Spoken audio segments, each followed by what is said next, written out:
My name is Liz Twist. I'm Member of Parliament for Blaydon in the northeast of England.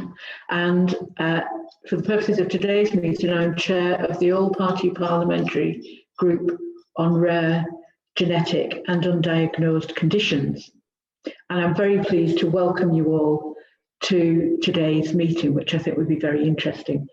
We have a range of speakers, but first of all, some domestic notes. Please note that guest speakers and parliamentarians can use their cameras and audio, but other guests will need to use the chat function if they want to make comments and connect with each other. So the chat function you will see along the bottom of your screen. The meeting is being recorded. You can use the Q&A function as well. The meeting is being recorded and will be available online for those who can't join us today. And I want to really start by noting that the long-standing chair of this APPG, Dame Cheryl Gillen MP, sadly passed away very recently. I want to note formally that the rare disease community is grateful for all of her help and support, and that this community and this group will miss her. So that's an important thing, I think, for us to note. The Secretariat of the APPG would like to make a declaration of interest at the start of the meeting, and I'm going to hand over to Nick Mead, Interim Chief Executive and Director of Policy at Genetic Alliance UK. Nick. Thanks very much, Liz. Good morning, everyone. I'd just like to take this moment as well to acknowledge Dame Cheryl Gillen's valuable contribution to the work of the APPG and her support for people living with rare genetic and undiagnosed conditions. She was a vice chair of the group since its inception in 2016, especially supporting the group around access to medicines. So she was always there for us, and I'd just like to reiterate she will be missed. And now I'd like to declare our interests and describe how they're managed. Genetic Alliance UK is the national charity for everyone living with a rare genetic or undiagnosed condition. We're an alliance of more than 200 patient organisations, and we provide the secretariat for this APPG. We receive funding from our members, from arm's length bodies of the Department of Health and Social Care, the Scottish Government, from research funding organisations, trusts and foundations, public donations, and corporate funders, including the pharmaceutical industry. This income is described in our annual reports and governed by our ethical collaboration policy and our working with industry policy, all of which are published on our website, and my colleague's going to put links to them into the chat as well. As these policies describe, our plan of work is independent from our funders and set by our business plan, which is approved by our board, which is nominated and elected by our membership. To organise the meeting today, we reached out to members who have had issues with access to medicines for rare conditions, and everyone who put themselves forward has been given the opportunity to speak, including some that contacted our chair directly. That's it from me, Liz. Thanks very much. Thank you, Nick. Thanks very much for that. So I don't want to take up too much time because we have lots of speakers who have really interesting things to say, but I just want to note that today's hearing is really very well timed. We're at that time where we can make significant positive changes to the way in which medicines for rare conditions can be accessed. So we've got the NICE methods and processes review, and that's got potential to bring improvements to assessments to medicines for rare conditions, and we know that we've talked about this in a number of fora over recent months. There is the potential to add flexibility within the NICE single technology appraisal pathway, with the potential addition of a rare disease modifier and better assessment of quality of life outcome. The NICE review also gives us the potential to create more space for patients to have input into the process, and the often discussed criteria for access to the highly specialised technology programme are still to be finalised. And then there's the up and coming Innovative Medicines Fund, the IMF, which could do a great deal to tackle uncertainty around medicines for rare conditions at their launch. While the rare disease community is hopeful for positive change, there are concerns about these improvements occurring in parallel. The community is very aware of unintended consequences, the risk of developing new access challenges in fixing the old. It's essential that the changes being made are looked at holistically and new systems being developed align with each other. The community would also, I think, like some reassurance, such as a final review of all the proposed changes to ensure they are manifestly positive and result in meaningfully better access to medicines for rare conditions, a system that is fit for purpose and future-proof. That's why I'm so pleased that Lord Bethel, Minda Boyson from NICE and Nina Pinwell from NHS England have been able to join us, and I look forward to hearing what they have to say about these issues.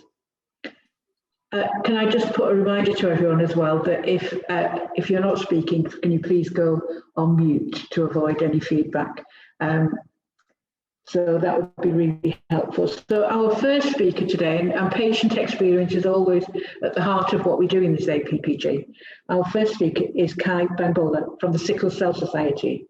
The Sickle Cell Society is the only national charity in the UK that supports and represents people affected by a sickle cell disorder to improve their overall quality of life. So Kai, over to you. Thank you. Thank you, Liz. I hope everyone can hear me, and thank you, attendees. Morning, my name's Kai Bangbola, and I am chair of the Sickle Cell Society. Sickle cell is the world's most common genetic blood disorder, affecting over 300 million people worldwide. It's an invisible condition. Its regular pain events are excruciating, likened to childbirth or being repeatedly hit with a hammer. Life expectancy is significantly diminished, many dying in childhood. Though some white people have sickle cell disorder, it predominantly affects Black people of African and Caribbean heritage. But to be clear, the demographic shift is here. Please do not think it a Black condition. There are significant mental health support issues, which should be part of the access to medicines debate. The sickle cell community experiences tremendous stigma and economic disadvantage. The Sickle Cell Society is a 42-year-old GSK King's Fund award-winning charitable patient organisation. We also run the Public Health England National Screening Programme. See me offline if you'd like to know more. In 2008, the World Health Organization placed sickle cell disorder as one of the 4 main conditions it must address. However, as Michael Marmot reports, suboptimal effort has resulted in increases in prevalence. Turning to access to medicines, how does it impact people living with sickle cell? I'm going to take that in 4 parts. Prescriptions. Patients are rationing medicines with terrible consequences because of the lack of support to afford medicines. Indeed, there is a current UK government petition for sickle cell to be included in the list of illnesses eligible for a Medex card. Next, no new treatments. 30 years and no new treatments for sickle cell disorder approved in the UK. The treatment crizanlizumab is a disease-modifying drug with good efficacy, minimal adverse events, great improvement on quality of life, significantly reducing pain events and hospitalization. In the stage 3 trial, many of the patients had no pain events. You see, basic healthcare economics, from reduced hospitalization costs alone, could generate significant savings for the NHS. However, despite crizanlizumab being approved by the FDA and the European Medical Agency, NICE proposed to reject it. MPs, Parliament, patients, and the Sickle Cell Society have called for transparency and the decision to be reviewed. Nearly 6 months on, preventable suffering continues.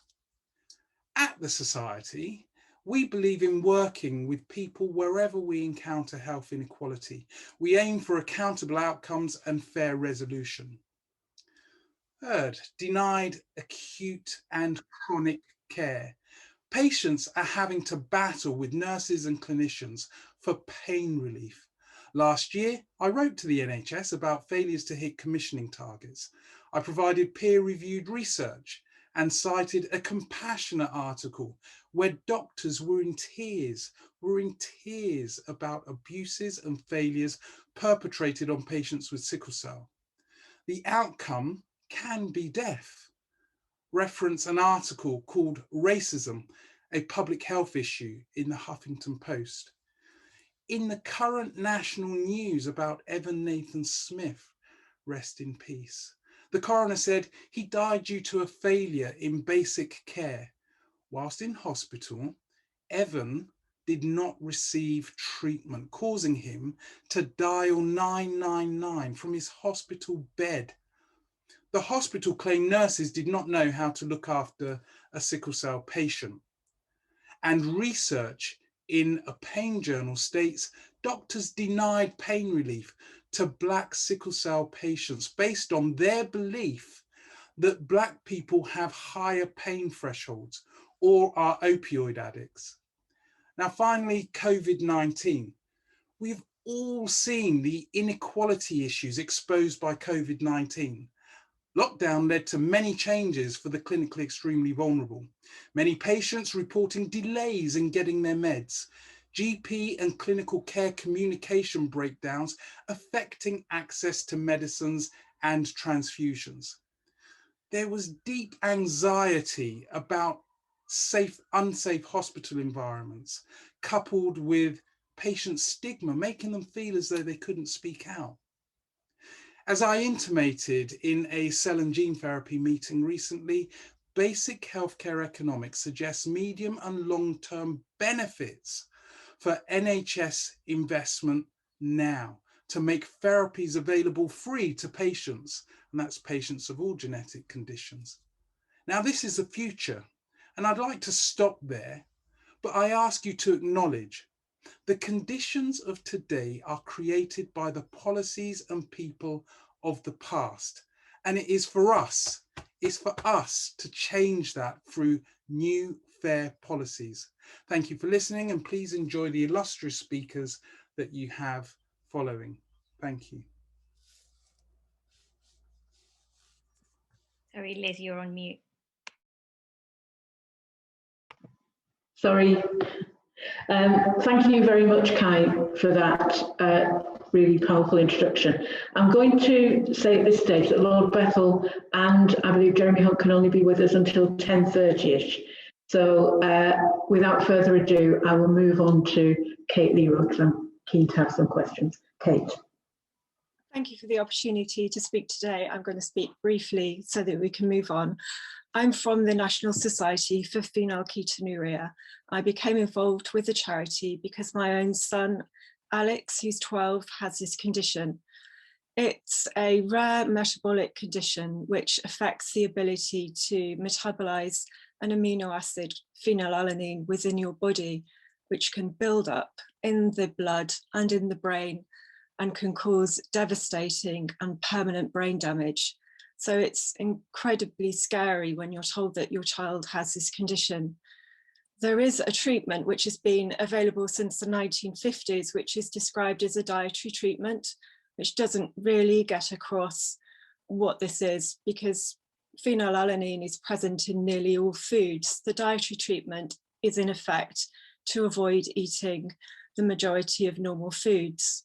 So it's a crushingly difficult condition to manage, which is managed within the home. The onus falls upon families to keep their children safe. And the very difficult thing as well is that you don't ever grow out of it. So as people grow up and leave home, they have to themselves take on the responsibility of keeping themselves safe with this incredibly vigilant and unnatural experience around food, where nearly everything is potentially toxic. And quite understandably, a lot of people just don't manage to control their phenylalanine through this method. There's a lot of people have very difficult neurological problems as a result. So there's a real need for modern treatments. There is the good news is there is a modern treatment which has been licensed since 2008, which is the year my own son was born.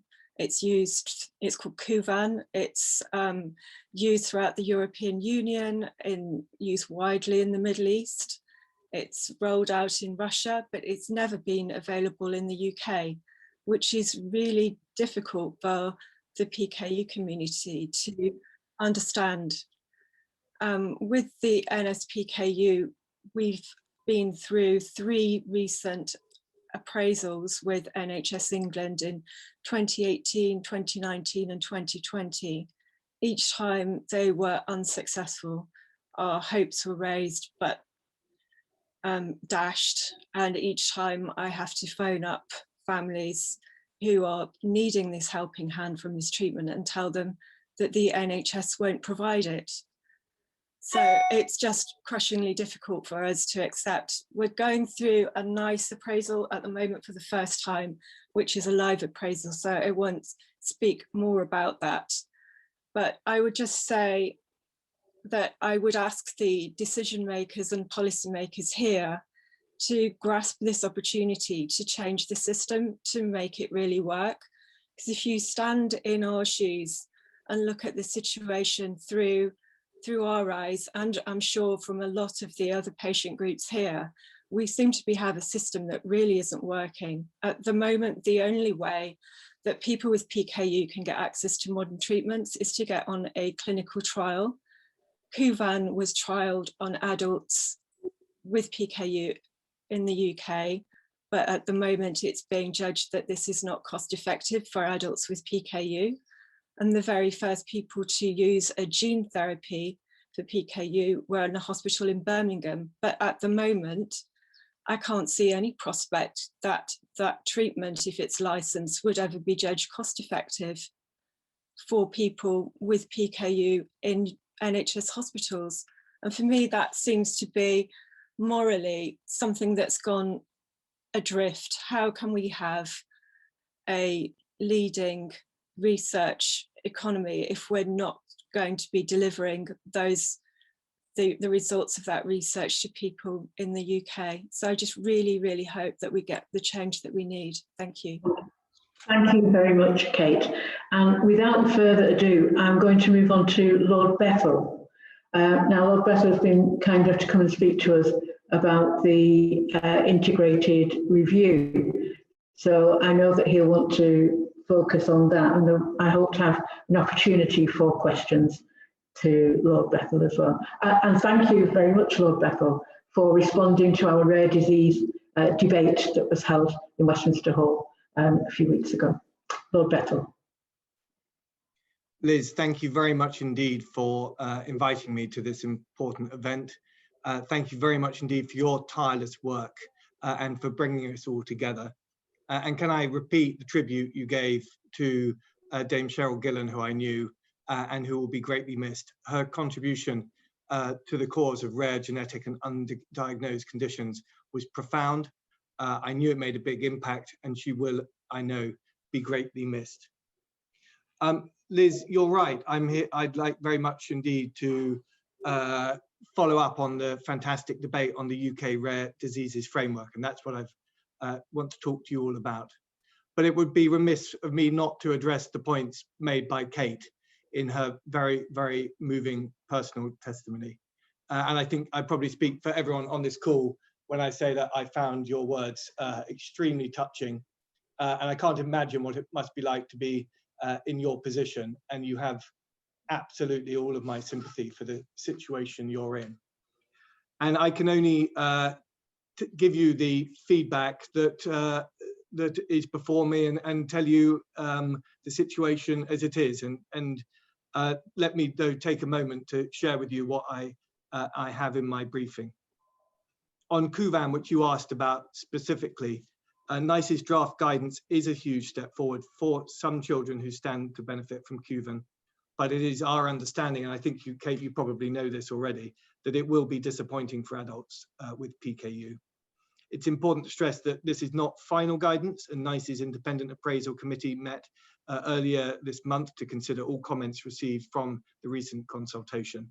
The government encourages the company to continue to work with NICE and NHSEI to ensure Kuvan is priced affordably so more patients can benefit. So that is not the fantastic news that I would love to be able to deliver, but that is a candid update on where we are today. And in terms of genomic treatments, I agree. The progress that we're seeing at the moment is really encouraging, but it doesn't deliver remedies for people in large numbers today and tomorrow. But I just want to communicate to you the government's massive commitment to that work. We remain extremely hopeful that it will become an answer to a large number of people's challenges, and that's why we're investing in it in the way that we are. To return to the subject that Liz posited at the beginning, I wrote to you earlier, and I hope very much indeed my letter answered some of the important issues discussed and demonstrates the government's commitment to tackle rare diseases. Many of us came together in February to mark Rare Disease Day, hearing firsthand stories of how rare diseases impact patients and their families.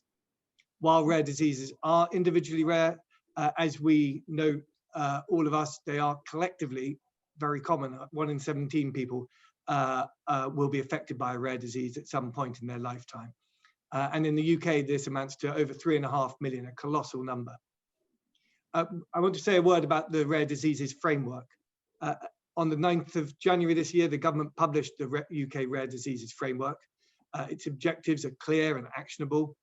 They include the harnessing of developments in diagnostics and genomics to help patients get a diagnosis faster, something I know many on this group have talked to me about previously.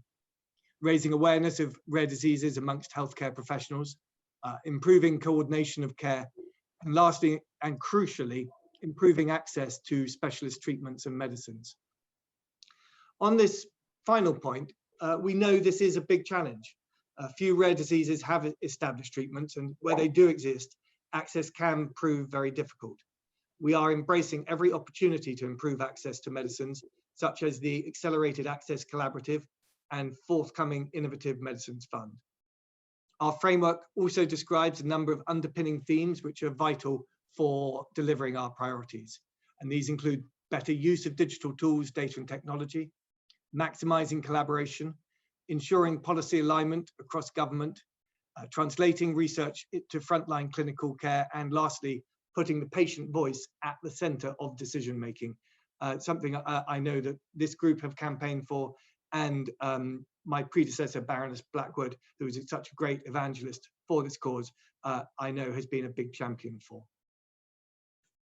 Now, whilst the framework sets out our high-level priorities for rare diseases over the next 5 years, it's our action plan that will ensure delivery. So let me say a word about that.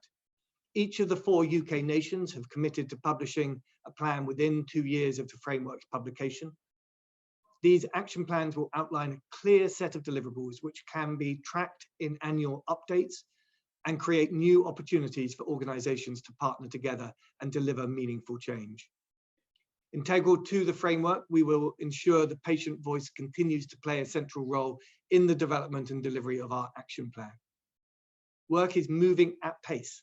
Earlier this week, we held our final meeting of the UK Rare Disease Policy Board, and we now focus our efforts on delivering the framework. We also move to new governance structures better able to deliver on our ambitions. An England-specific delivery group to bring together our delivery partners, a new UK Rare Diseases Forum to engage with a wide range of stakeholders, and lastly, a UK Rare Diseases Framework Board responsible for strategic oversight. To those of you who have worked with Jenny Harris before, I'm sure you'll agree that she has been a terrific champion of rare diseases and a fantastic co-chair of our Rare Diseases Policy Board. Jenny's moving on to lead our new UK Health Security Agency, so I'm delighted that Chris Whitty has agreed to take on this role until a permanent chair is identified. Outside of the framework, there is a huge amount of work taking place elsewhere in government to improve the lives of people living with rare diseases. Pledged in our 2019 manifesto, proposals for an Innovative Medicines Fund are underway. Extended from the highly successful Cancer Drugs Fund, This will enable doctors to use advanced life-saving treatments for a range of conditions, including rare diseases.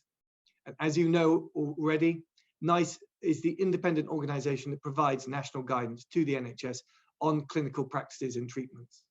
For orphan drugs appraised since 2013, 86% of NICE's technology appraisal recommendations and 100% of its highly specialised technology recommendations were positive. But there is more to be done. The ongoing NICE methods review, which Liz mentioned earlier, will be essential to ensuring that its guidance keeps pace with developments in medicine and remains fitting to the rare disease community. New flagship deals between the NHS and drug companies are also delivering faster access to new treatments for rare diseases. Recently, it was announced that babies with spinal muscular atrophy would benefit from new and potentially curative one-off gene therapy. And patients in the UK with rare cancers have been among the first in the world to benefit from CAR T therapies. We also know that 80% of rare diseases have a genetic origin. Harnessing genomic technologies, which Kate mentioned earlier, will therefore play a key role in their diagnosis and are enabling further life-saving research. Building on the success of the 100,000 Genomes Project, the NHS Genomic Medicine Service was established in October 2018. This innovative new service already provides multiple world-first DNA-based diagnoses and treatments for patients. Its current test directory holds over 350 tests for rare and inherited diseases, from tests for single genes to whole genome sequencing. When fully rolled out, the NHS will be the first integrated healthcare system in the world to routinely offer whole genome sequencing to patients with a range of rare conditions and cancers. This service will ensure rare disease patients receive a full diagnosis much faster, addressing what Nicola Blackwood called the diagnostic odyssey of rare diseases. Last September, we saw the publication of Genome UK, the UK's genomic healthcare strategy.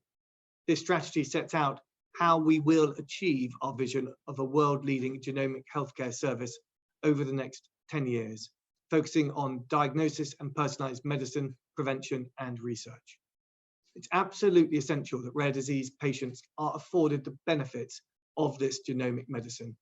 As such, the first phase implementation plan for Genome UK will soon be published. This will demonstrate the great strides we've already made in delivering our vision, outline the actions we are taking to progress key commitments made in the strategy, and ensure synergy between Genome UK and the UK Rare Disease Framework. My friends, it's absolutely crucial that we continue to harness these innovations and other developments, such as the Early Access to Medicine Scheme and the Accelerated Access Collaborative, to meet our ambitions and to improve the lives of rare disease patients. So by way of closing, can I just say, for many of you here today whose lives work is dedicated to the challenges posed by rare diseases, can I say that these may feel like unsettling times, but they are also remarkable times. Remarkable because of the science, the innovation and the breakthrough we're seeing almost every single day. Thank you very much indeed to everyone here today and your continued efforts, and I look forward to working with you in coming months. Well, thank you very much for that, Lord Bethel. And I know you're on quite a limited timescale, but I hope we have time for a couple of questions. I'm going to just start off with one, and that is about the comments that Kai made about health inequality and the impact this has on people affected by rare diseases. It's quite a narrow demographic who responded to the National Conversation on Rare Diseases survey, I believe, and that was predominantly white and female that helped develop the framework. So can you tell us a bit about how we can consult people from minority ethnic groups living with rare conditions in developing an English action plan to implement the UK diseases framework? And while I'm on, can I just continue to save time and say that I know that one of the issues is we're very pleased to see the framework and very positive about it, but what we want to see is the action plans. because previously there has been a delay in getting to that stage. Thank you. Well, Liz, you're absolutely right to hold my feet to the fire on the action plan. We are engaging on the strategy and trying to get as many responses as we can on that. But I do completely take your pressure and your challenge on publishing the action plan, and we are very much working on that, and I'm chasing it down to get it published. I thought Kai's testimony was really clear, really emphatic, very well evidenced, and I completely and utterly take the point. And we live in a year when the disparities in our outcomes for people from different backgrounds and from different ethnic backgrounds have been made, had a really big spotlight shone upon them. Some of them are because of the particular diseases that affect particularly Black and Afro-Caribbeans that are not as well understood by clinicians as they could or should be. And Kai's challenge on that, I think, is extremely well made, and I acknowledge. And we need to ensure that education and updating of clinicians is done better so that they understand the conditions themselves. But the strategy is an opportunity to make these points really clearly. I am very much open to them being made. I think that our understanding of some of these issues has been advanced this year through COVID because of the distinctive and particular response to COVID by many of those, either from areas of deprivation or by those with a BAME background, or in the Venn diagram of those two things. And it has been a real, how should I put it, eye-opener for how the system must do more to both acknowledge difference and to step up to the challenging peculiarities of different diseases. And I completely accept the challenge that Kai has made. Thank you very much for that, Lord Bethel. I have a couple more questions here, but I wonder if I can just ask Jeremy Hunt, as Chair of the Health and Social Care Select Committee, to know you need to go shortly as well. Whether you consider this issue of access to rare disease. Yeah, thank you so much, Liz. I will have to leave after Jeremy's excellent question. Okay, thanks. Well, let me turn what I was going to say into a question, Lord Bethel. Thank you for your excellent comments. I mean, I'm here actually not just because of the Select Committee, but also because I'm a constituency MP of Caroline Graham, who like you, Liz, and like Kate, has been a phenomenal campaigner for the PKU community. And I suppose my question really to Lord Bethel is this: we all know the NHS is set up on the principle of fairness, and with rare diseases, this issue comes into sharp relief because the costs of developing a drug for a small number of people is always going to be higher. And I must say, I concluded after my time as Health Secretary that our system doesn't really work. We're all very proud of NICE, and we all think NICE keeps drugs companies honest, and it's the best of its kind in the world.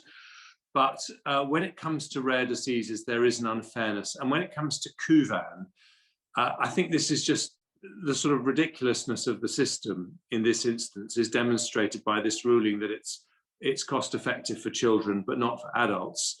And if I just give you the example of Caroline's two children, who are now adults. When I started campaigning for Caroline, they were children.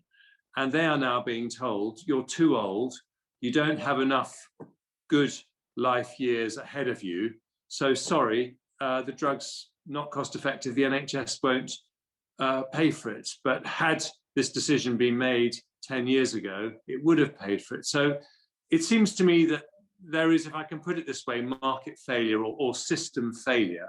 Of course, it's encouraging that NICE has approved its use for children. But it can't be right to say that a drug which is so transformative can be there for one part of the population, but not another. And I just wonder whether you might take that away and look at that. And as we think about the whole system, also think about whether a workaround can be found for Kuvan, because it is so heartbreaking for many, many families, not just Caroline's family and Kate's family, but many, many families to have this kind of situation. Nice. Well, Jeremy, thank you. And I hear loud and clear your appeal on Kuvan. Let me take that away. And I hear the pitch, and I will endeavour to look into it more as you've asked. I'm going to turn to Meinhard to say a few words, if I may. I see you on the line there. But listen, you have terrific experience at the front line. I have found the NICE system has worked extremely well, and I'm in the middle of a methods review at the moment, and I'm immersing myself into the system. It's extremely complicated and challenging to try to define the economics of health.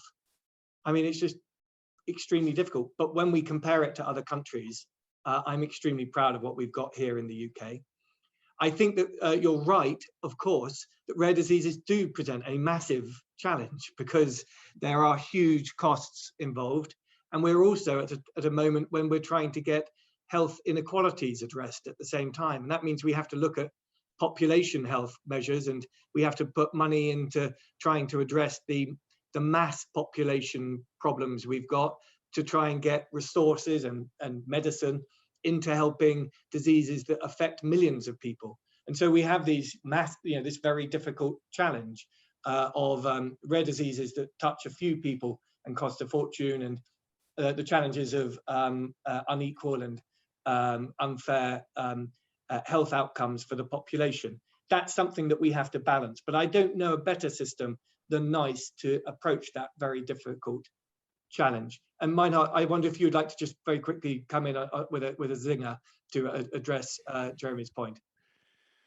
No, well, the only thing I can say, and listening to the testimonies, we're absolutely having people with rare diseases at the forefront of our thinking. So that is not, it's by no means something that we're ignoring, but we have to trade off various calls on the NHS budget, and that we have to do that on the basis of the evidence. So we are trying our utmost best to put the evidence into decision making, collaborating with stakeholders where we can to find the solutions. And as you identified, we found them for the majority of the technologies we look at.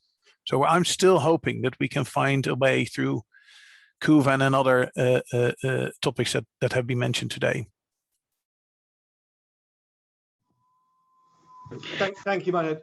Liz, I'm going to have to say my goodbyes, I'm afraid. But thank you very much indeed for inviting me. I very much value the continued engagement. And Kai and Kate, thank you very much indeed for your testimony. Thank you, Lord Bethel.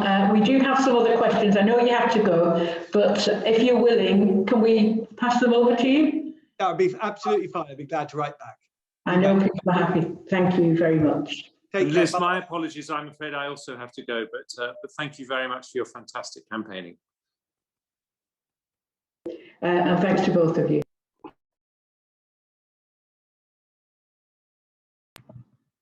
So our next speaker is Emily Crossley. Emily is from Duchenne UK, and in fact she's the co-founder and joint chief executive of Duchenne UK, which funds research focused on getting treatments to those affected by Duchenne muscular dystrophy. Emily. Thank you, Liz, and thank you for this opportunity to speak. And I'm really here to tell you a story about two mothers who've used their collective experience in rare disease to drive a new and innovative approach to the very challenging issue of what we've just been discussing, trying to get timely reimbursement decisions for rare disease medicines. So 10 years ago, I was a journalist. I was a reporter and correspondent for Channel 4 News and CNN, and life was great. And then one day out of the blue, my precious eldest son, Eli, was diagnosed with Duchenne muscular dystrophy.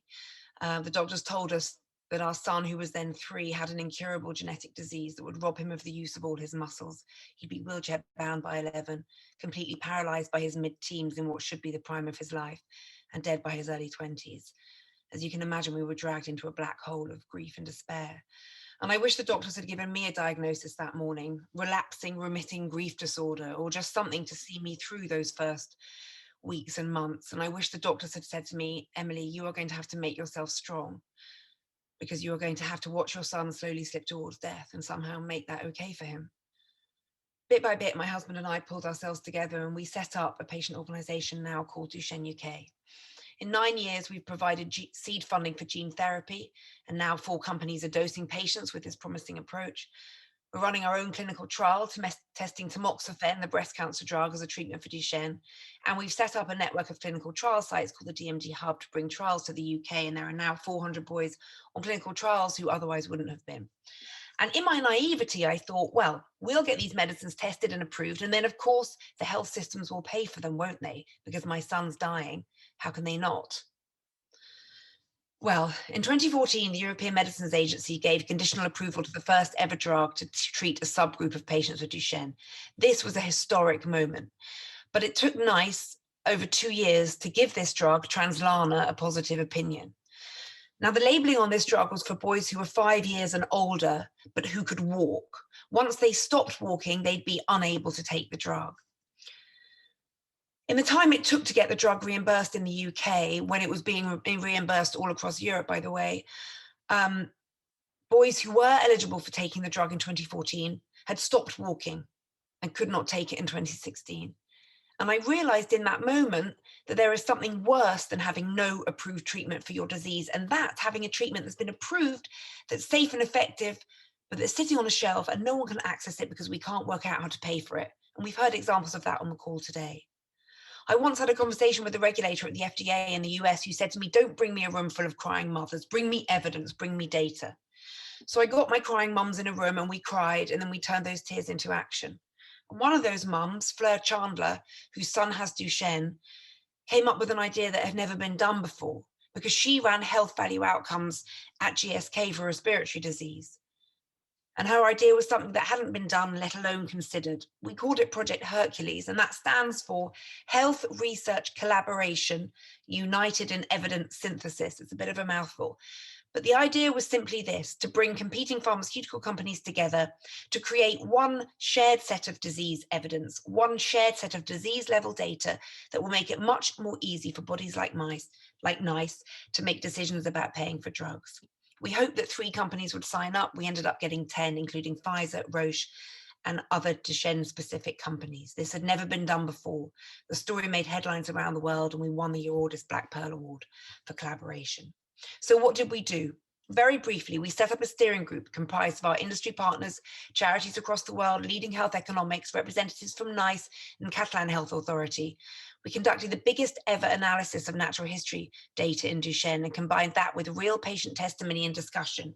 And we came up with a far more nuanced natural history model that much better captures the experience of the patient. We reviewed the standard tool used in HTA to measure quality of life, the EQ5D, and we found that it wasn't fully capturing the impact of Duchenne.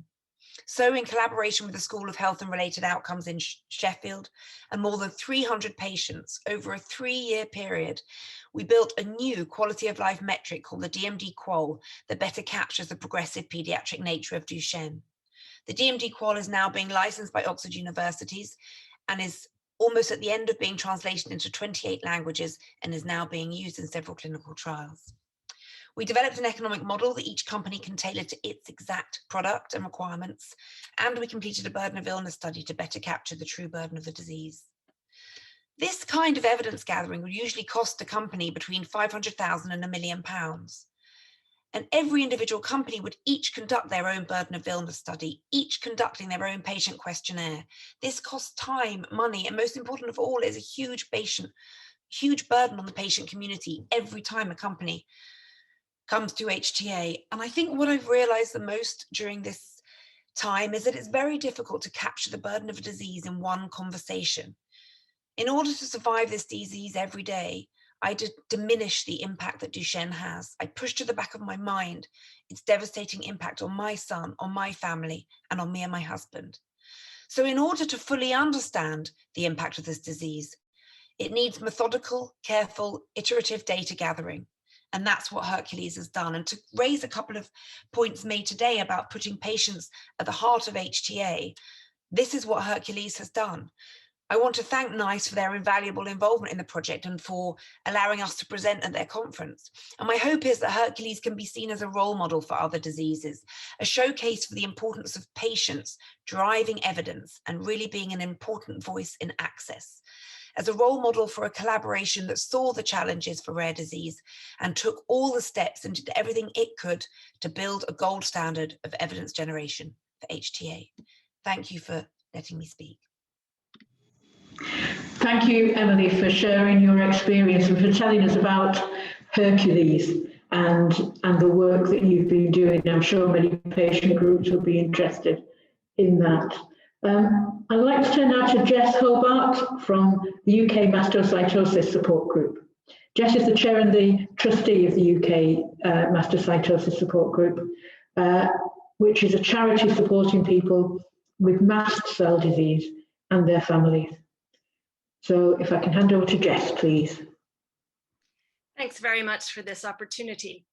About 40 people are diagnosed with advanced forms of systemic mastocytosis each year in the UK. Life expectancy for these hematologic disorders can be as short as 6 months. In 2017, the first targeted therapy, midostaurin, was approved by the European Medicines Agency, and we rejoiced, but it was premature. In 2021, we are still waiting for the drug to be funded here. Meanwhile, it has become the standard of care paid for by government health systems across Europe, from Romania to Russia, Spain to the Netherlands, with the manufacturer Novartis and those governments having successfully agreed a price those countries are willing to pay. So why is midostaurin still not paid for by the NHS? It's not because the effect on the NHS budget would be significant for 40 patients or so. It's not because people living with systemic mastocytosis, their families, and the manufacturer have not invested resources in the health technology assessment process. In our view, this drug has foundered because it is not suited to the only HTA process that is available to us. A key question when thinking about how rare disease medicines can be assessed fairly is about how the process addresses the uncertainty inherent in rare disease trial data. Novartis tried hard to get midostaurin assessed through the highly specialized technology process, which is designed with rare diseases and higher levels of uncertainty in mind. We, the people living with the rare condition, had no opportunity to influence which route would be taken for midostaurin, because patient advocates are only invited into the process once the route is already chosen. The feedback we received about why we weren't suited to the HSD process was disheartening. We were told that the way our care is delivered in general hematology clinics, rather than ones specially designated for our patients, is one of the barriers, even though there's never been a treatment that has warranted a specially commissioned service. And it was unknown whether we met several of the other criteria, again, the uncertainty standing in our way. Midostaurin has been wending its way through the single technology assessment process for nearly 2 years. STA is designed to assess data from trials that arrive at more certain conclusions than is possible for many rare disease drugs. Our trials are small, and the drugs may not have comparators with an adequate evidence base. Nobody involved in this process was surprised when we received a negative interim decision in ACD last autumn. The ACD document made clear that uncertainty was at the heart of the problem. If no new information comes to light, we expect a negative decision at the final committee meeting. In parallel, there are negotiations on price going on between Novartis and NHS England. But there we run into an additional stumbling block because we aren't the first indication for which midostaurin is being used. And a price was already agreed based on data from a disease that isn't rare. The rules around multiple indication pricing mean that negotiations for our patients are affected by decisions made about the price of the drug in this other, more economically important indication, making us the sideshow to what both parties view as the main event. From what I understand, the multiple indication pricing problem is one that could and should be resolved by NHS England to free second and multiple indications from the shackles of earlier deals. We feel that the committee at NICE that assessed midostaurin did its best to give the drug a fair assessment, given the constraints inherent in the process. The negative ACD, due to residual uncertainty, is a sign that the STA process is not fit for purpose where rare diseases are concerned.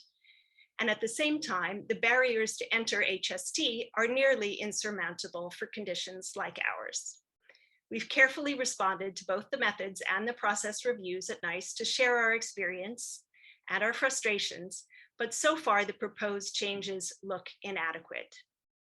Lest we forget why we're talking about this today, last autumn, the week before we received the negative ACD, a man with newly diagnosed aggressive systemic mastocytosis was in touch to ask about access to midostaurin. He was having bleeding problems, making him a poor candidate for the next best option, a drug that's in trials that requires a higher platelet count than he had at the time. As it became clear that he would not have access to midostaurin, he wrote eloquently to me about his faith and coming to grips with the fact that he was not likely to have more time with his family. His death last month made me profoundly sad and all the more frustrated with the system that treats rare disease patients so unfairly. There are two more very promising targeted therapies that we expect will be found safe and effective in advanced systemic mastocytosis in the next several years. But our experience with midostaurin makes us despair that our patients will be left behind with no access to these life-saving medications. Thank you so much for letting me have the opportunity to share our experience today. Thank you so much, Jess, for telling us about your experiences and the experiences of one of your patient group members who sadly died before he had access to any treatment. And also for highlighting some of the issues about judgments and evaluation and how you collect evidence and negotiate prices. Common themes, I think. Our last patient experience is a presentation is from Ruana Maharaj from the UK Thalassemia Society. So Ruana is a board member and the Public Health Project and Patient Advocacy Lead at UK Thalassemia Society. And thalassemia is one of a group of genetic blood disorders. Over to you, Ruana. Thank you, Liz, and thank you for the opportunity to talk about our experiences. Thalassemia is a genetic blood condition that affects quite a variety of regions all over the world. So we start from South America, the Caribbean, parts of Africa, the Mediterranean, the Middle East, Asia, and Southeast Asia. It covers quite a band. 1 in 1,000 Northern Europeans actually carry the trait for thalassemia. So I don't know how many of you are on the call, but you probably need to be tested. But it's very, very common. 20% of the world's population carries an alpha thalassemia trait. And we're not even talking about beta thalassemia or delta thalassemia. So I represent the charity that deals with patients. We provide, we do research, we provide support for medical professionals, patients, families, anybody who wants to hear about thalassemia. I myself have the condition and I was diagnosed at 5 months old. People with thalassemia receive regular blood transfusions. So I started regular blood transfusions at 5 months old at every 2 to 3 weeks. And I'm 31 now. So my mother claims, I think I'm younger, really. One of the things with blood transfusions, because we're unable to make adult hemoglobin, is that iron stores. So every time we have a blood transfusion, essentially it kills us because we get lots of iron and it stores. So at 15, I was in heart failure. At 16, I had severe osteoporosis. At 17, I was pre-diabetic. I can go on with all the list of conditions that I have, including, I think it was just that I also have some sort of mastocytosis, it seems. And recently we went through a NICE appraisal. We're still in some of the process. And I can tell you, I share a lot of your comments about not being approved for STA, for HST, sorry. And we were told, even though we come from a specialist kind of area, that we didn't have patient numbers and it didn't really value, it wasn't cost effective, and that's why we went under the single appraisal. Now, I have to say I was very impressed with NICE and the work, like their actual staff members. My issue came with the committee because I represented our charity for it. Thalassemia is a very life-limiting condition. It's an invisible condition. So while we look like this, you look beyond things and you'll see how many things we're connected to all the time. I can tell you that even going on the train with this and looking like this, I've been taken for a terrorist, because simple things like medications that's saving my life, actually the general population is terrified for, especially when you come from my ethnic background. And as Kai say, there's a lot of health inequalities within the NHS. Thalassemia is, I like to say, the poorer cousin of even sickle cell. Our treatment is even worse. So we get even, our care is, you know, I've been hospitalized many, many times. I've fallen off my bed, told about drug addicts. It's really sad that these are some of the things we go through when you live with a condition like this. So at the committee meeting, I felt like I was on hearing instead of it being the drug companies. Fortunately, we got the chance to speak about what life was, but I was told that actually your life expectancy is decent. You can go out and do things, you have your blood transfusions and you have your iron chelation therapy, so why would you want something else? Now, why would I want a potential cure? And that's what I wanted to, I looked at them and I asked him, I said, you know, what is our life expectancy? He's like, well, it's 40s. I was like, well, look at you, look at the committee. How many people are over 40? Are you really comparing my life to that? Because what will I achieve in the next 9 years? I'm at the point now of thinking of getting married and having children. Do I do that? Because do I put my children at risk of me dying in 9 years' time? And we had just lost a 25-year-old patient and a 40-year-old patient, both of who, like the 40-year-old patient had 3 young children under 6. So then he said, well, you know, on your website, you say that you can have a normal life if you have treatment. Now, if you have treatment and you comply to that treatment, and I know many people who have rare conditions, when you have a myriad of medication to take, it's very difficult to comply. Now, I was one of those perfect patients who complied with everything. But a few years ago, I developed severe anaphylactic reactions with each transfusion. So the thing that was sustaining my life was actually killing me. And I received transfusions even up to every 4 days.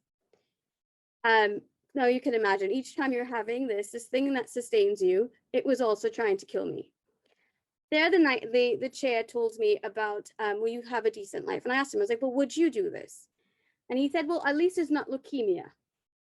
Now, saying something, and cancer is a horrific condition, but saying something like that to somebody who gets treated with like, there is no celebratory bell that I will ever be able to ring or that our patients will ring.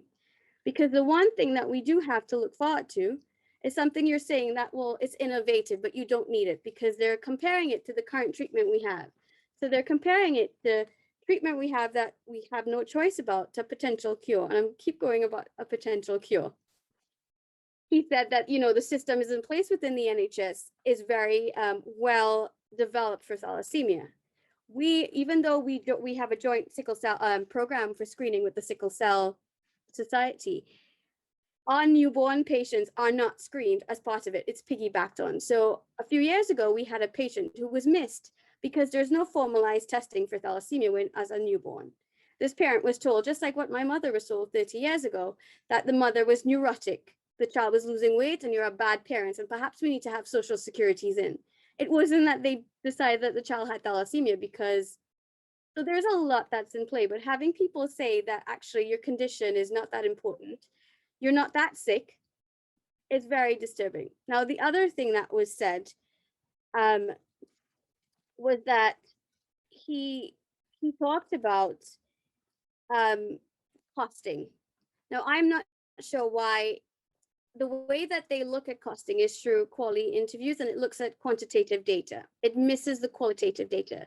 The way that they look at archaic kind of across the board questionnaires, for example, to measure. So the questionnaires are used are to look at things like diabetes, type 2 diabetes, but it doesn't capture data from people with chronic conditions that are lifelong.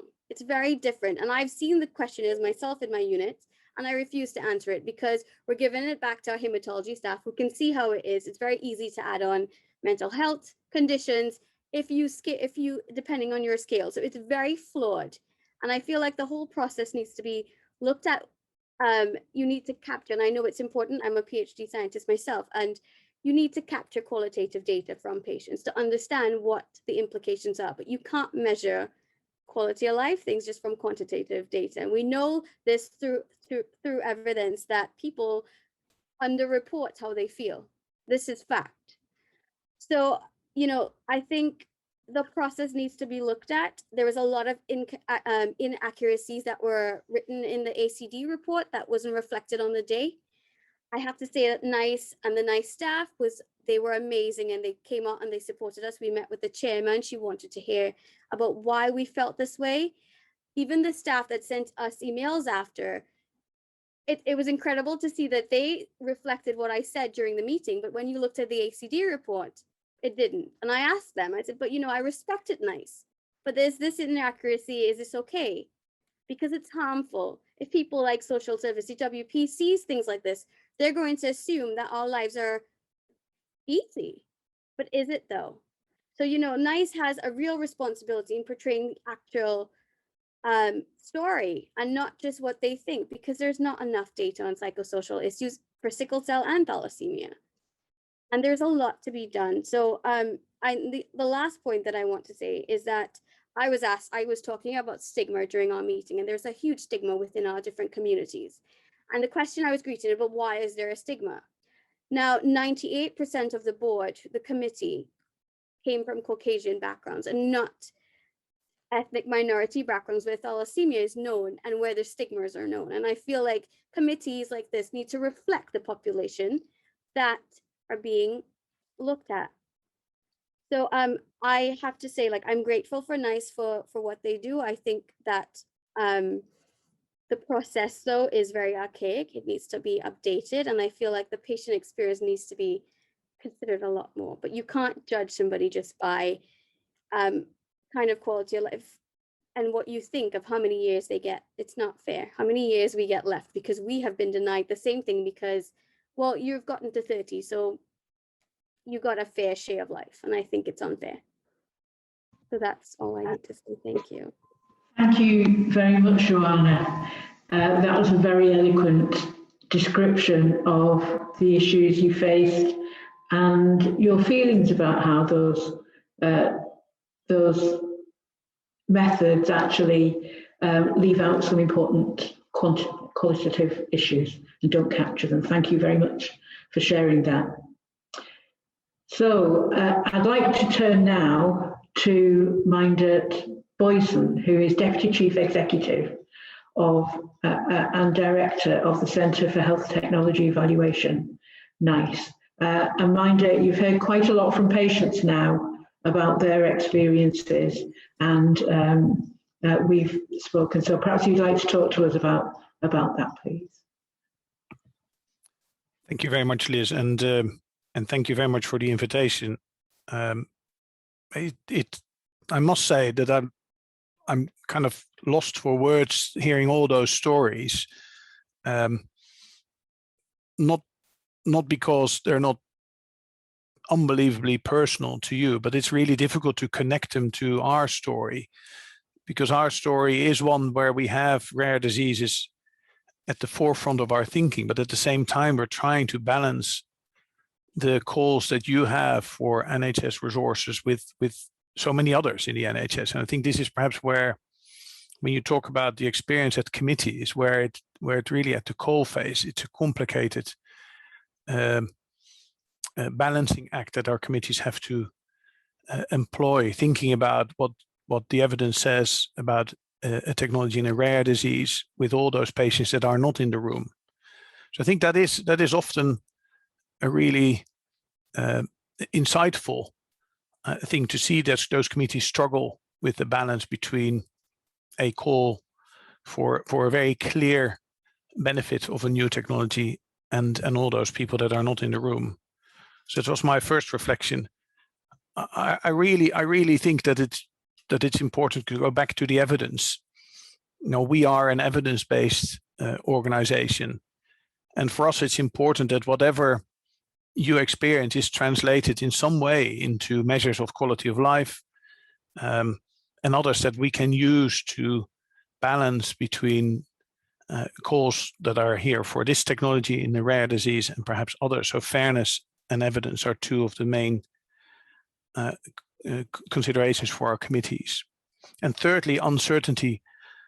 You've been very eloquent in describing the real uncertainty that our committees face, and we have over the years found many ways to try and resolve that uncertainty.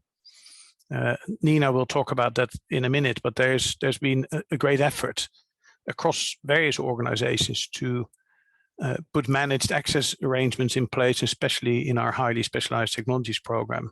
We've seen that happen.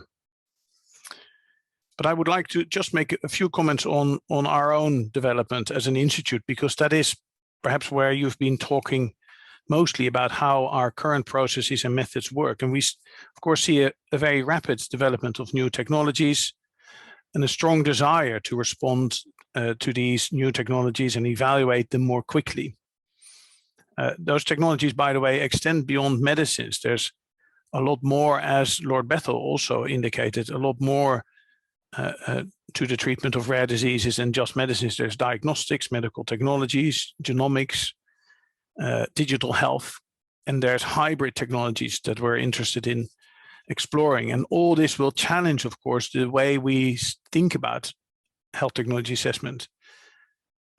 Emily so very carefully described how you really have to change the way you think about health technology assessment if you want to address the very complicated stories that you have been telling us over the years.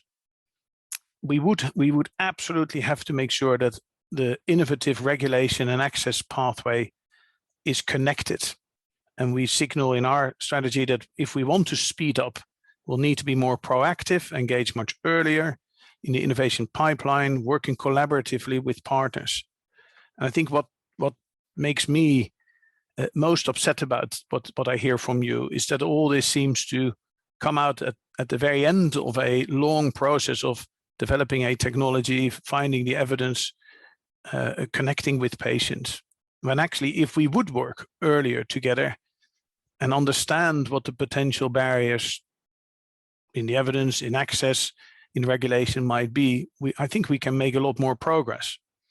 And indeed, the innovative licensing and access pathway that we've set up with the MHRA should be a very great vehicle for ensuring that when we work together collaboratively, we can mitigate some of the things you've been talking about much earlier and find ways through the path of health technology assessment and regulation that are with much less of the hurdles than you describe. So I think in the end for NICE, our ambition is to develop an integrated end-to-end regulatory and access approach to health technology management, allowing early access while leveraging real-world evidence and our view of value. And I think that's where it probably is most important to get your feedback, because we're putting our view of value in our processes and methods, but we need to understand where society sees value. And our methods and process update are all about that. Should we change to severity as a modifier? Should we look at uncertainty differently? Should we look at challenging technologies differently? Can we work with patients differently? All of those are on the table because they represent societal value of working with health technology assessment much better than perhaps what we currently have. So we're keen to change the discussion and work collaboratively on a new model for health technology assessment at NICE. Thank you very much, Mindy. I'm sure there'll be lots of questions for you, but before we do that, I'd like to bring in Nina Pinwell, who is our next speaker. And Nina is Head of Commercial Operations, Commercial Medicines Directorate, NHS England and NHS Improvement. Thank you very much for joining us, Nina. And I know there are some restrictions as to what you can reply to because of PERDA in the run-up to the elections on the 6th of May. So thank you, Nina. Thanks so much, Liz. Thanks to you, the APPG and the Genetic Alliance for the invitation and this opportunity to speak and be part of this conversation. And I also want to recognise and just give my appreciation for the really powerful patient stories we've heard already this morning. They're so impactful, and it really is those stories that motivate, I think, all of us that work in the system to work so hard to make life better for all patients that we're here to serve, and that's what drives us every day. So just real heartfelt thanks for people's openness and honesty. So just really quickly to give you a very short introduction to me, I've had the absolute pleasure of working in the medicines access space for about 23 years now. I spent many years at NICE and moved over to NHS England as it was about 4.5 years ago. And what I want to talk to you today about is something called the Innovative Medicines Fund. And I'm just going to give you a bit of background on what that is. You've already heard Liz reference it, and Lord Beth will make reference to it as well. So I'll just try and explain a bit about what the fund is, or what we hope it will be. So the first thing to reflect on is it's a managed access approach to patients accessing treatments. What does that mean? So one of the huge challenges, again, that has been reflected by many people who've already spoken this morning, is the lack of evidence. And that's true for rare conditions and not so rare conditions, if I'm honest. The drug development approaches and the evidence that are developed to meet the needs of the regulator, the assessor, NICE, and then the payer at NHS England and NHS Improvement, sometimes isn't quite enough for a decision to be made to fund that treatment routinely. There's uncertainties to deal with. We don't know how well the product works. We don't know how well the drug works. We don't know the longer term outcomes for patients. And some of the decisions that NICE, I think, have to take about whether or not a drug is made available are some of the hardest that have to be made in public life. We found ourselves, I think, probably in the mid-2010s in a position where we were seeing potential treatments coming through, lots of plausible benefits for patients, but just not the evidence base to allow NICE to commit taxpayers' money to that treatment. There just wasn't the evidence to move forward with that kind of decision making. So we launched a reformed cancer drugs fund as a managed access fund for cancer treatments, where we had a place these drugs could be funded and patients could get access while we gathered that extra data, while we understood the treatment better and allowed the patients access while we gathered that data. Having gathered that data, we can take that back through NICE, and NICE can take another look at the treatment, having got all the additional data collected while in this managed access period. And this data collection is very targeted at managing that uncertainty. All the reasons NICE aren't able to say yes, they're getting answers for that. So we've had massive, I think, huge success through the reforms to the Cancer Drugs Fund. That's been operating for about 4.5 years now. We've treated over 60,000 patients with drugs funded through the Cancer Drugs Fund.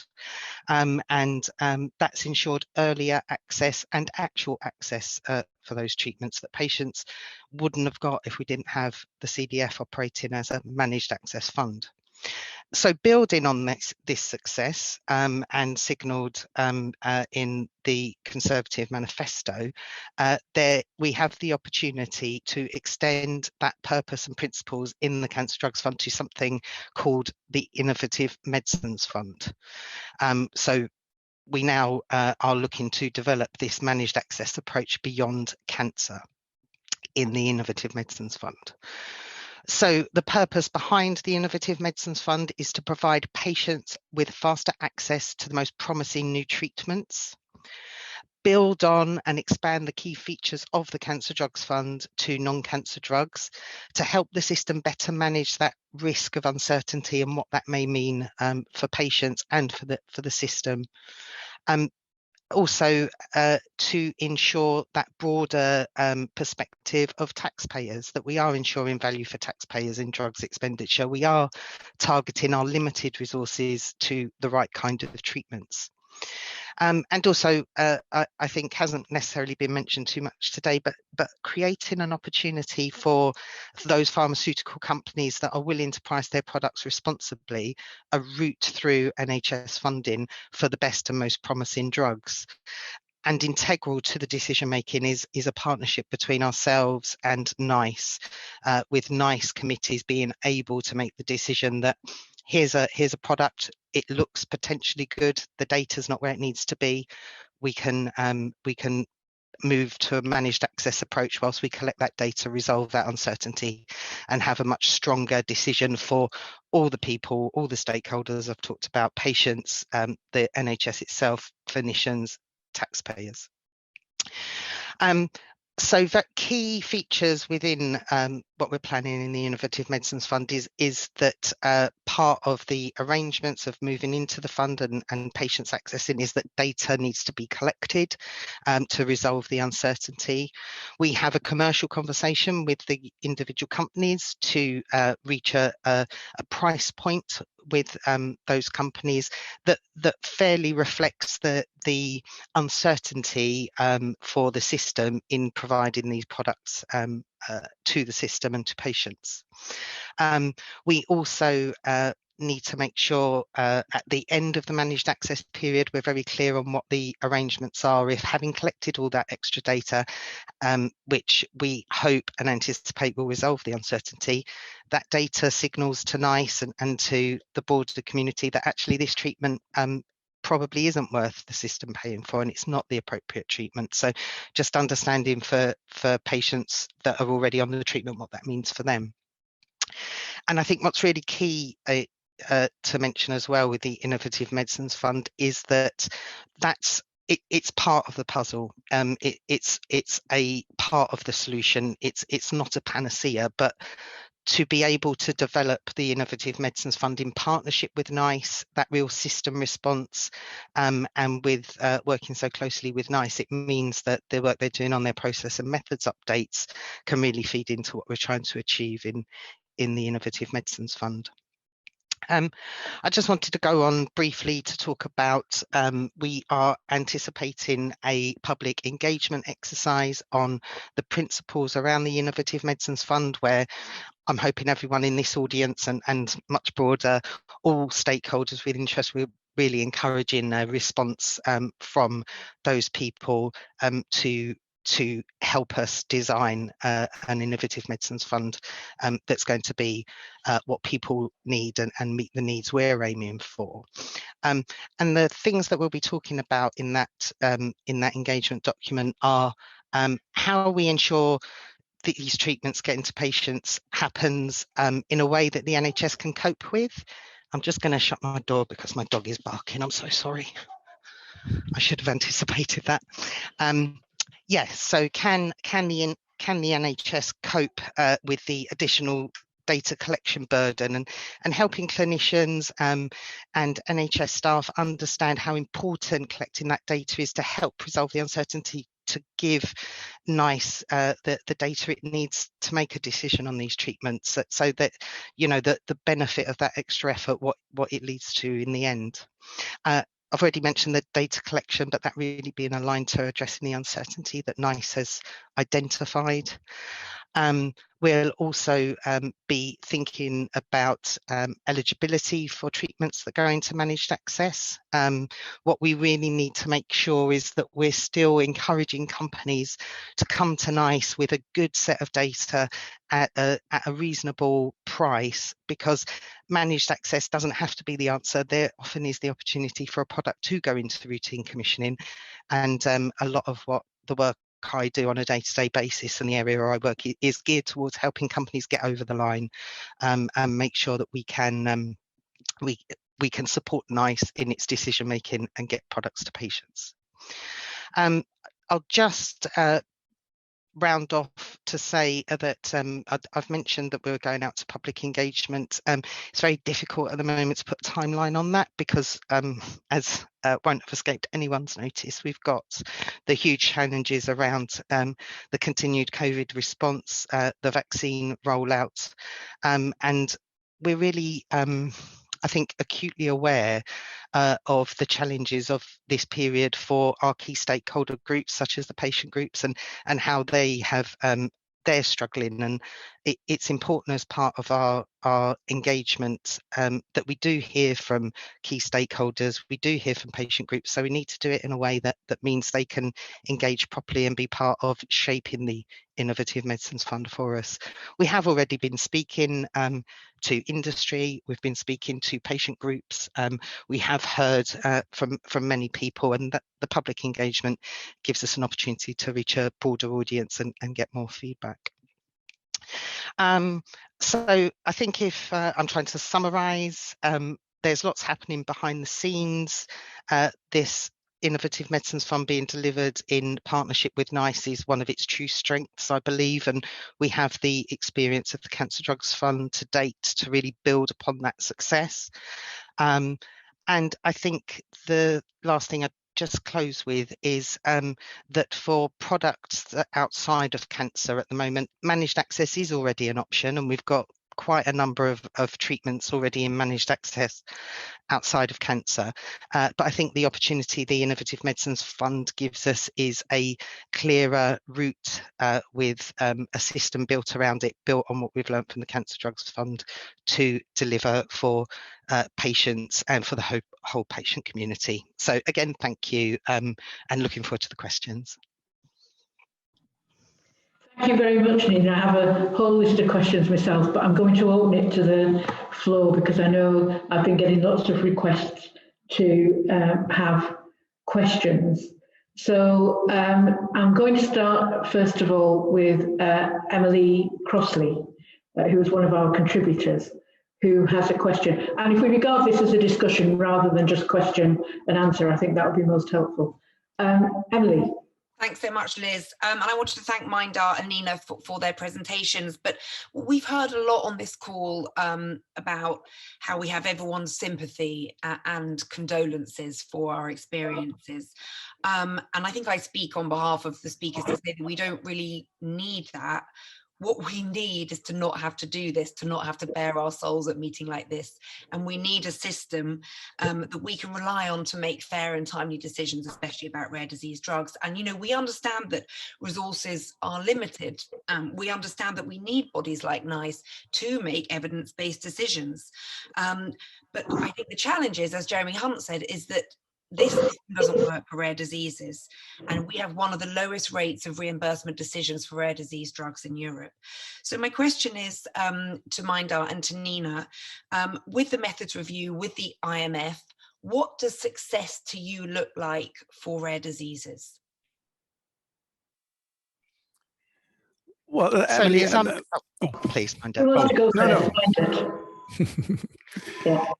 Emily, you're absolutely right that sympathy isn't a solution for you, and that wasn't really the intent. For me, the success is that what we actually are achieving today to support that success in terms of outcomes, but do it much more collaboratively at a higher speed, get through these technology evaluations faster, so that people are not left in limbo about the decision and are clearer about the outcome at an earlier stage. That's one. Two is that we want industry to understand what is required, so it's clear and transparent about what they need to do.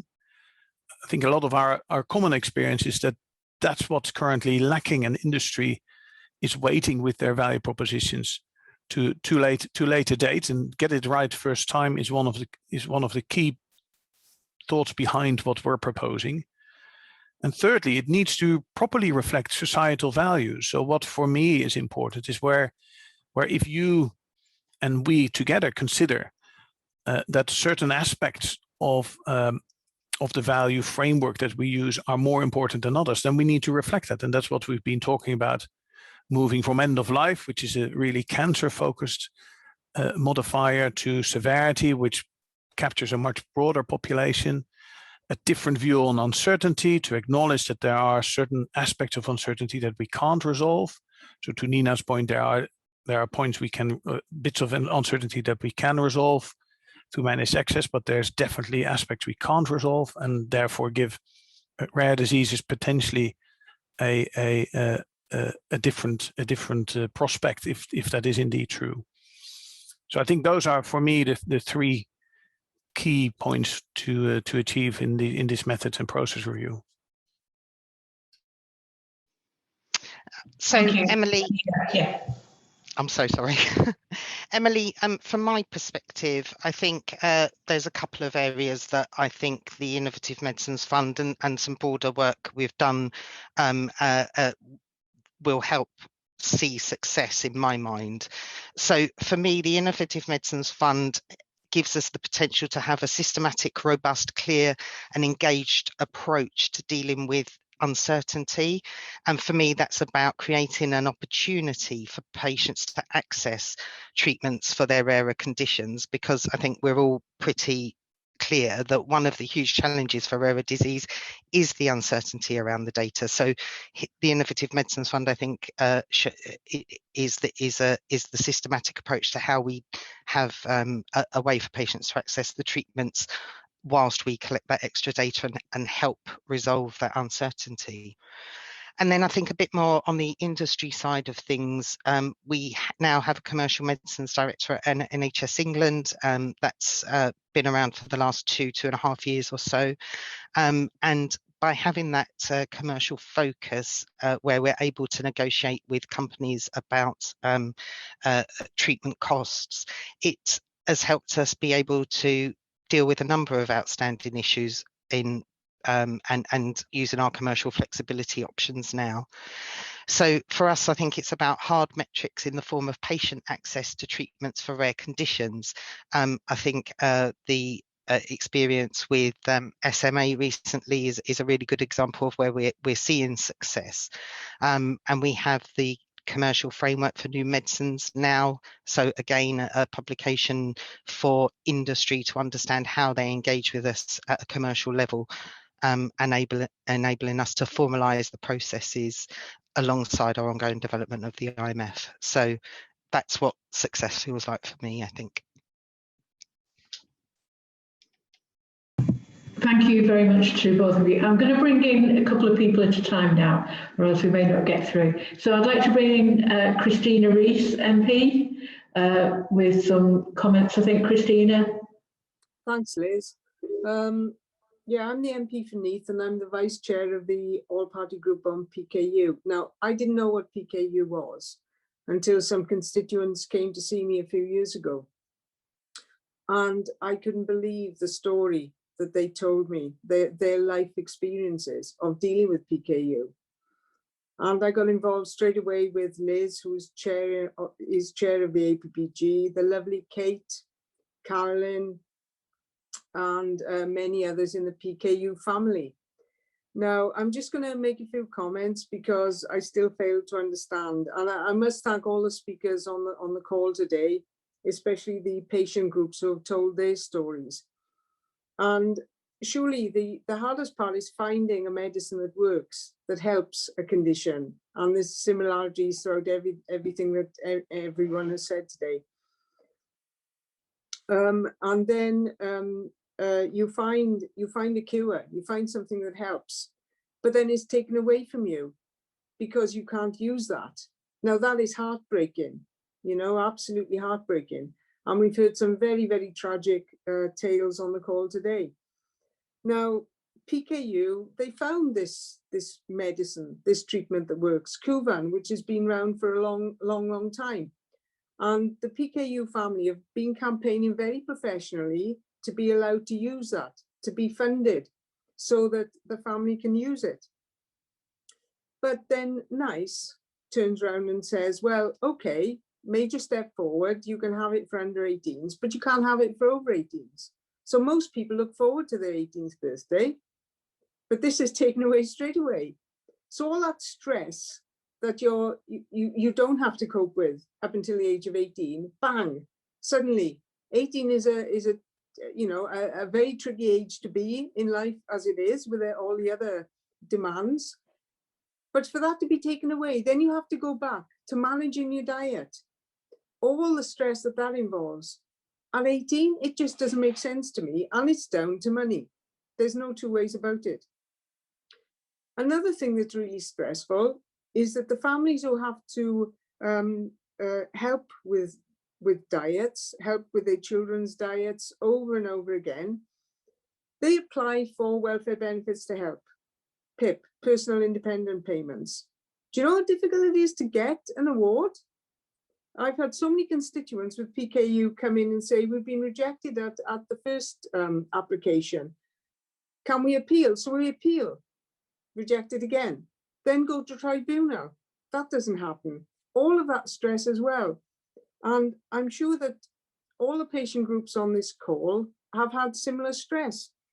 So you talk about fairness, you talk about quality of life. Surely to goodness, there's something that we can do now when we have drugs available that helps conditions, but yet we can't use them. So I'm sorry about the rant, but that's just how I feel about it, because as a parliamentarian, we've had Westminster Hall debates led by Liz. We've had oral questions in the chamber. We've campaigned very, very professionally for many, many years, but we don't seem to be getting anywhere. And there's a feeling of helplessness. And as a parliamentarian, when someone comes to you with a problem, you shoulder that problem until you can solve it. And when you can't solve it, it feels as if you're banging your head against a brick wall. Thank you for those comments, Christine. I'm sure people will want to respond, but I just want to bring in Jess Hobart, who has a question, and then I shall bring in Kai as well. So Jess. Thanks, Liz. A couple of observations on what Nina Pinwell was saying about uncertainty. So when we were looking at midostaurin and we were asked at the ACD whether the Cancer Drugs Fund could help us, whether collecting more data was going to solve our uncertainty problem. And in this case, it wouldn't have solved one of the key problems, which was that we didn't have a really good comparator. So we had a basket of standard treatments that people were being given, but there wasn't really good data on the comparators. So the trial was well run, but it was a single arm. And then we were trying to, the company was trying to do this, and when we had a chance to reflect on it, we were trying to think about whether it could be done better to have the data to show how things might be better in comparison. And with rare diseases where there is no standard of care because we have no drugs, people are trying all kinds of things, and it's very difficult to capture that kind of data. So it doesn't solve the problem of uncertainty about the comparator. We might have some benefit from new data about how the drug works, but actually we know it works pretty well because it's become the standard of care across Europe. And so we do have more information about that already. So it's not a panacea. So we welcome it, but we know there's still uncertainty problems. And when we think about the severity modifier, and in fact, in midostaurin's case, we actually did meet the end of life criteria. And so that was satisfactory. But if we were to switch to a severity modifier, most of these patients would be okay. But when we look at other parts of our community, so for example, if you're not going to die soon, but you have anaphylaxis once a week, is that severe or is that not severe? How do we decide what severity means? And then how do we think about, so somebody, let's say they have diarrhea. So they go out into the world and they can't predict when they're going to have a complete disaster. How do we look at that in terms of severity? Those kinds of things that very much affect quality of life. but you wouldn't necessarily think, if you'd never thought about it before, that that would be a criteria that would fall into a severity situation. So, and I still think that a rarity modifier is a way to get at the uncertainty that you can't deal with by just collecting more data over time. So I'm hoping that that one isn't in the bin yet, and that that's one that we can come back around to and have a serious discussion about. The other thing is that I wanted to point out, when thinking about how drug companies negotiate on price, this multiple indication pricing problem, I think, is one that really needs to be addressed, because anytime you have, so almost, it is strategically wise for a company to start with their most important indication if they can, to try to get it through. But if you're the second indication or the third or the fourth or the fifth, and you're tied up to a discussion that's already been had in the past about price with other data in mind, not your data in mind, then hands are tied. And so here we are 4 years on, and we still don't have this drug. Here we wait, and the negotiations about price have been going on, to my understanding, obviously we're not involved because those are confidential, but for more than a year. And there's not a lot of traction. And we know that the drug company has reached a price agreement with countries that have many fewer resources than we do, and they're not holding out for a better price in the UK. Thanks very much, Jess. And before I go back to the panel and all of you, I'd like to bring in Kai, who's typed a question in the chat. Kai, would you like to ask your question? And Rwanda raised the same issue about looking at the needs of Black and minority ethnic groups and ensuring there's equal access. Hi, I hope you can hear me. I think the point has been very well made earlier, and often I think around what's been said, and what's been said, I'd like Meinhardt to bear this in mind. What's being said is that these decisions, and the MPs, these decisions appear somewhat perverse. They seem at odds with the mission and purpose of the NHS as well as NICE, and certainly not working for the rare condition. So I'd implore you that understand systems are about the people that make the decisions, and maybe we could make them better if they were a bit more representative in terms of the appraisal committees and the people within the organisation. Oftentimes you'll find, I've outlined, that these are many decades of not receiving support. It's not about tinkering with the processes sometimes, but looking deeper. And that's all I wanted to say. Thank you very much, Kai. Over to our panellists, really. So Mindert, Nina, would you like to comment? Yep. Perhaps to Christina's first point, and thank you for your questions. If you're thinking about shouldering problems, then I think we're trying to do the same. I feel that our mission is to make sure that we, in the end, provide patient access, support patient access, and that takes a lot of effort to make sure that the companies understand what's required of them, that we listen carefully to patients, that we work with others in the system, and we're trying our utmost best. However, everybody will have to come to the table, and it is in some circumstances just not possible to find a solution that is one that everybody would want. It depends on the evidence. It depends on the contribution the company makes to that evidence and its willingness to have a responsible price. But we keep on trying, as we are now in PKU, to see whether there is a solution that can work for everyone.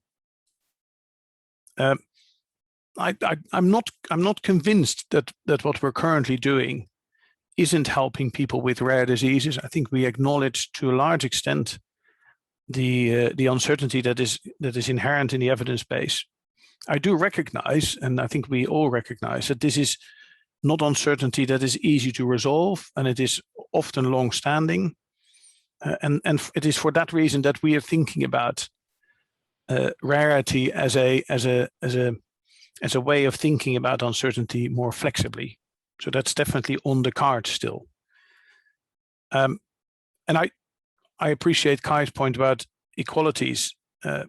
We are very clear that we've got a mission at NICE to consider health inequalities and inequalities across the board, and we recognize that our committees need to represent society in its widest sense. So we are that's definitely on our agenda to resolve if that's not as it is currently perceived to be.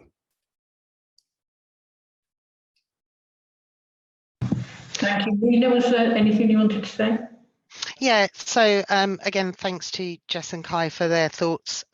Jess, I think the issue around what uncertainty the Innovative Medicines Fund is going to be able to solve is really well made. And you're right, sometimes there is uncertainty that we can't resolve with data collection, but I do think a strength of developing and introducing the Innovative Medicines Fund is that for those particular products, for those particular disease areas that we can help resolve the uncertainty through data collection, there will be a place for that to happen systematically outside of cancer. So, but I do absolutely recognise your point, and I think when I was that was what I was trying to get across when I said this is part of the it's a piece in the puzzle. It isn't going to do for everything, but it's still an important piece of the puzzle because we can't complete the puzzle without all the pieces in there. And your point about negotiating on price and the commercial aspects. We launched, you may have seen, our commercial framework for new medicines back in February. And I think that document really helps to bring alive and bring some clarity around the potential flexibilities we have to have conversations, negotiations, discussions with individual companies around their products. Jess, I think you mentioned the challenge around products with multi-indications. All live conversations we're having at the moment, but I think that the commercial framework really gives us a basis to be having those conversations and a real understanding and signal to industry of how we can flex to help them get the right answer out of the system. And then back to Kai's point where he was mentioning inequalities, certainly from an NHS England and NHS improvement perspective, we have signalled the stronger action in the NHS around health inequalities as a fundamental part of our NHS long-term plan, and unsurprisingly the work we do in our directorate and as part of the system on medicines access entirely aligns to delivering that priority as well as all the others in the long-term plan. Thank you. Thank you very much, Nina and Minder. Now, we do have some more questions.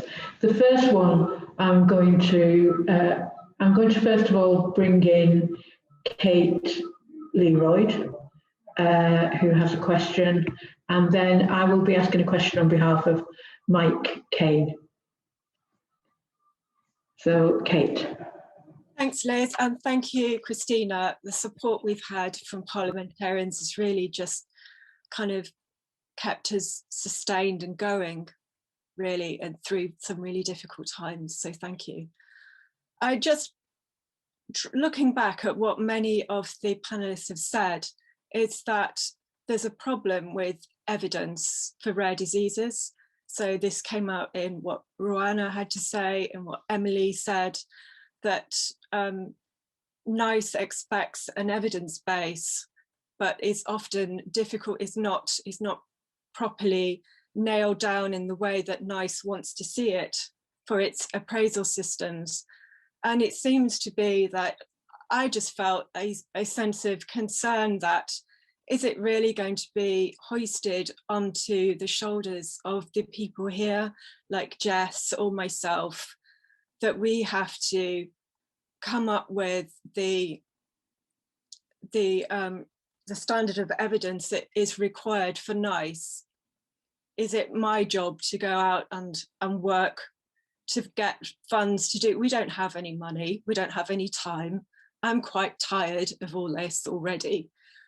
Mindert, you want evidence. There was a system within NICE which is designed for rare diseases, but you're not putting many of the people here into that system. We're in a different system where it's not designed for rare diseases. Why is it my job to sort this out? That's my comment. Thanks, Kate. And I'm just going to ask, Mike Kane has been commenting in the chat, but I wanted to ask his question, the latest one. So Mike's question, one of them, sorry, I'm just looking at the chat, is how do we make NHS professionals not familiar with a particular rare disease? And Mike is from HSP support group, just to explain. How do we make NHS professionals not familiar with a particular disease, listen to the patient who needs their help? And he also raises issues about the quality of NHS data as well. So if I can ask, Nina, would you like to start with that? Or? Yeah, sure. So on the point of NHS data, I think this is a really interesting one, and I think is well recognised. But I don't think we're quite as bad as we think we are. I think we've got some really good data. I think it's how we use it and how it's analysed. And again, through the Innovative Medicines Fund and activity through the Accelerated Access Collaborative as well, and closer working with NHS Digital and NHSX, I think we're moving to a position of a lot more development, clarity, and joined up thinking around what data systems we need to help answer the most challenging questions we've got in the system. I'm sure, or you may not be aware, that the white paper also signals data collection through the regulator with their disease registries, and we're working with the regulator, as is NICE, to think about how we do that in a joined up way, so that the data collected by the regulator informs the decisions NICE have to make and NHS England has to make. So I think it's well recognised, the data challenge we've got, but also I think there's a huge amount of activity and signals to how that might be solved. And then problem with evidence and the standard NICE requires, I think I'll leave to Mindert to respond to, if that's okay. Thanks, Liz. Okay, Mindert, would you like to reply to that question? Absolutely, Kate, and of course it shouldn't be your job to sort out the evidence. Although I think the story that Emily told us about Hercules does show that it is important for all partners in this debate to be gathering around the evidence, but it should not be your job. What we're keen to understand is how we can help get the evidence on the table early, use real-world evidence and the data that Nina described early on the conversation about value, and make sure it isn't in the end your job to sort out the evidence. Why not more in highly specialized technologies? And I'm afraid it is about trade-offs. Highly specialized technologies is a category of technologies that we believe as a society represent an environment where we can provide a value signal that is very different from all the other technologies. And in order for that to work, we have to accept that there will be some patients missing out in order to allow that recognition to be given to those special technologies. If that is too big a group of technologies, if you will, then the trade-offs will be difficult. And so in our mind, it is really important to keep a set of technologies and diseases that are specifically looked at in a different way, separate from the rest, because otherwise it would be an unsustainable scenario. So we're not saying that there's not more in highly specialized, but they have to be with very specific conditions in mind. Otherwise, our whole system, which is trying to create fairness across all disease areas, will collapse. Thank you for that, Minder. Obviously a very live question there. Now I have 2 questions to finish. The first is from Tony Thornburn, and it's really just to summarise. There's more in the chat if you get a chance to look. It's about Behçet's disease condition. I'm afraid I may not have pronounced it correctly. And it's really about repurposing drugs, existing drugs, for use, and how that can be done more effectively. Excuse me.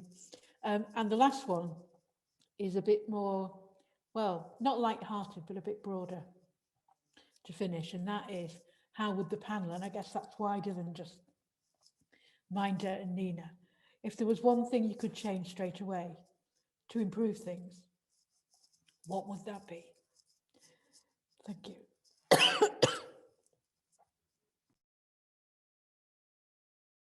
So Liz, I'm happy to start to Tony's point around the repurposing.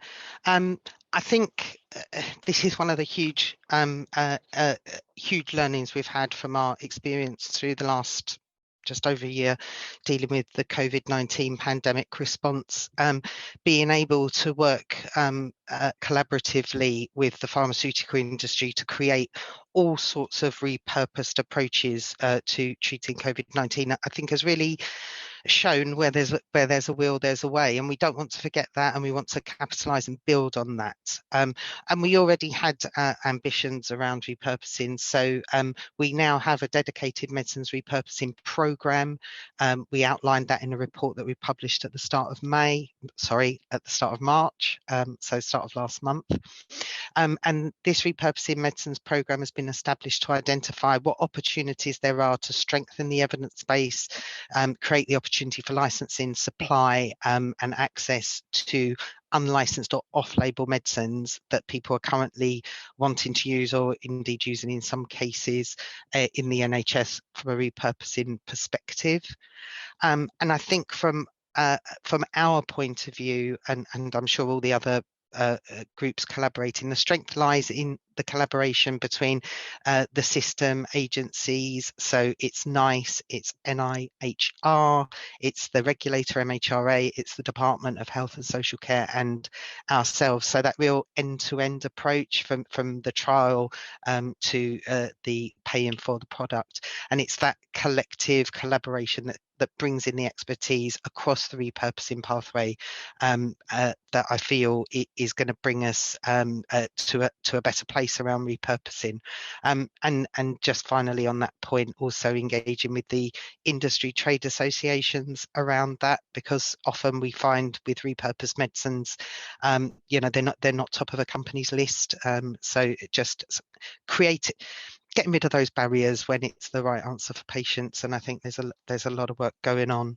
And just to finish off on the improve things, I think it's building on what we've learned through the COVID-19 response, the incredible work that's been done, and how we continue that into the future. I think we achieved so much in such a short space of time, and where maybe the normal way we did things was forgotten because we were in an emergency situation.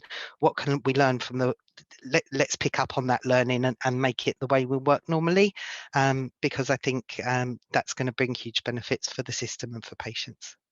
Thanks. Thank you very much, Nina. Minder, would you like to come in? Very similarly, because that's the learning we've had from COVID in our work around rapid access to new technologies, and working with the NIHR, MHRA and NHS England early to find solutions to these really difficult questions that you put to me today, but to NICE in general. I think if we have an open conversation with all the stakeholders involved at an earlier stage, then I think we will make a big difference. to your experience. Thank you. Now, can I invite our other panelists just to say if there was one thing that they think would improve things quickly and dramatically, what would that be? Please come in if you would like to speak. And Emily, I just wonder if you could talk a bit more about Hercules as well, because there's a lot of interest in the chat on that. Thank you. Who'd like to go first?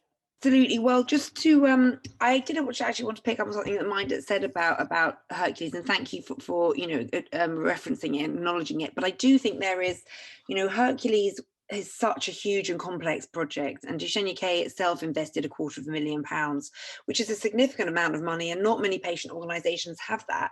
We were very lucky to be able to bring on Josie Godfrey, who actually set up the highly specialised technologies appraisal system when she worked at NICE. Mindit, you know her very well. And without Fleur, who was my mother, my crying mother, who understood HTA because she ran health value outcomes for respiratory disease at GSK, we never would have got this off the ground. And whilst I would love to see the Hercules model being rolled out, I accept that it's a hugely challenging and massive project. And most patient organizations, especially in rare diseases, are run by parents who are ground down by the daily horrors and realities of managing a rare disease for themselves or for their children. And for those rare disease organizations who do have some funding and who do have networks, I would love for bodies like NICE to be able to reference Hercules, because at the end of the day, what we're trying to do is to make it easier for decisions to be made.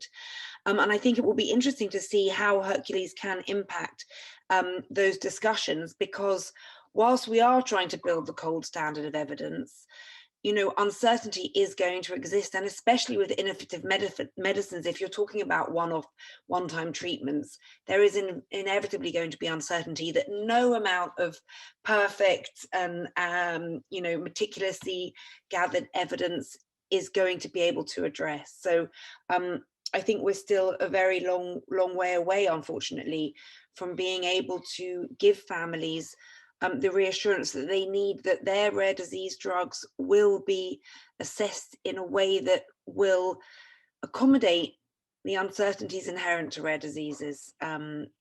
So that's all I've really got to say. And I thought Kai made a very good point at the end. We are more than happy to help decision makers to share our experiences, but it would be really helpful to us if we could have some certainty and some feedback from you that our messages are getting through, and that with the methods review there will be significant change that will enable rare disease medicines to be treated in a way that we feel gives them the hearing that they deserve. So thank you. Thank you very much, Emily. Would any other of our panelists like to come in briefly? I think it does underline, Emily, the importance of real world evidence, and to make sure we work together on the potential of that to make a real difference. That must be one of the bits in rare diseases that is really going to make a difference. So if we can collaborate on real world evidence as a society, and not to rely on Hercules or other initiatives, and I think that is the solution. Thanks very much. So, yes, I'll quickly come in. This is Kai from the Sickle Cell Society. So I've just made extensive contributions to the chat in any case, so it's there for people to read. But I would say, again, the point that was just made in terms of it's important to have a common, comparable, rankable system, so there is a level playing field that better enables the assessment of the rare diseases in terms of the quality of life issues. But the point I also made was, I said, Liz, could you ask the question of, ask NICE, what will they investigate and action over the as a result of their attendance at this particular meeting, so that if we came back next year, NICE were able to say, as a result of the meeting, these things have changed. And I think that's important so that we can see what the value is of this particular meeting. Thank you. Thanks, Kai, and I think you managed to ask it yourself there. So good act. Kate, did you want to say anything? Yeah, I second what Kai has said. I think that's an excellent proposal. If I could ask for anything to change, it would be that NICE, even though it says HST has to be kept a very small and limited program, that some of the flexibilities around gathering and understanding evidence, that can be brought in to all rare disease appraisals, because for Kuvan, we're not rare enough apparently for HST, but we're still a very rare condition. But the evidence, although it's been accepted for the rest of the world, is still, apparently it's difficult for NICE. We just need to have a more nuanced, more flexible, more rare disease friendly approach to be used across all appraisals for rare diseases, and that's not happening at the moment. Thanks, Kate. Rowana, is there anything you'd like to say? So I'd like to echo what Kate just said. I agree. And the other thing I'd like to change is the evidence, and the type of evidence is looked that NICE uses. I think one thing that I've noticed from what we've just gone through is that the process of looking at the condition and costing everything that goes with the condition for the first, like, say, 30 years of someone's life, the blood tests, the impact on the welfare system, everything. And I think if you're looking at cost effectiveness, you need to look at those things too, and the day-to-day cost of managing it, because something like gene therapy is very expensive and it's not cost effective. But if you look at what the NHS pays to take care of me, and this is, I think that will be comparable, but we don't have evidence like that. We don't have information. It's very unclear. So I think we need to look at the entire process of that person's life, not just blood transfusions, but the secondary conditions, the appointments, everything you need to include in your cost-effective model. And also, I think it needs to, a lot of people talked about it's innovative, but if you don't have an easier pathway for people, then people are going to lose interest in doing research. There's no point of doing research and and creating all these amazing things if you're not going to have it. Then what do we hope for? So I think, yeah. So that's my contribution. And finally, Jess, is there anything you would like to say very briefly? Very briefly, I certainly agree with what Kate said, but I also think, it doesn't need to be binary. It's not either HST or STA. There are all of us in the middle who are falling in this deep hole. And so we need to think beyond the binary and think about a continuum of rarity that would be suitable for the rest of us who don't look like the regular trials where you have a huge amount of data, and we don't look perhaps like this specially treated group that Mindred mentioned. And what I would wish for beyond that, thinking beyond the binary, is that everything, when we get to the end of all of the negotiations about process and methods and commercial agreements, that it all fits together so that rare diseases really have a better chance of getting these innovative drugs that other countries are paying for and finding a way to make it work. And that people like me don't have to know the difference between HST and STA. We go through the process, we provide what is appropriate for patient groups to do, and then it's done. We don't have to become the experts to the extent that we can. Thank you very much. Well, thank you, Jess, and thank you to all our panelists and to our speakers, to Minder, to Nina, and of course to Lord Bethel, who was with us earlier as well. I think these events are always fascinating. I think this has been particularly interesting, and I see from the comments that people have really shared that. Kai did finish with a question, which was, what will Minder and Nina really take away from this? If you have any thoughts, be glad just to hear them very briefly, but if not, maybe we can follow up with you on that. Two thoughts. One is we need to get even better at bringing your stories into our processes. We already have a brilliant patient and public involvement program, but clearly there's more to do. Two, to Jess's point, we need to show when we come back that this is a holistic approach to rare diseases, that all the components that Nina and I have talked about fit together into one story that is convincing to you that we are having your interests at heart of what we do. So that would be the challenge.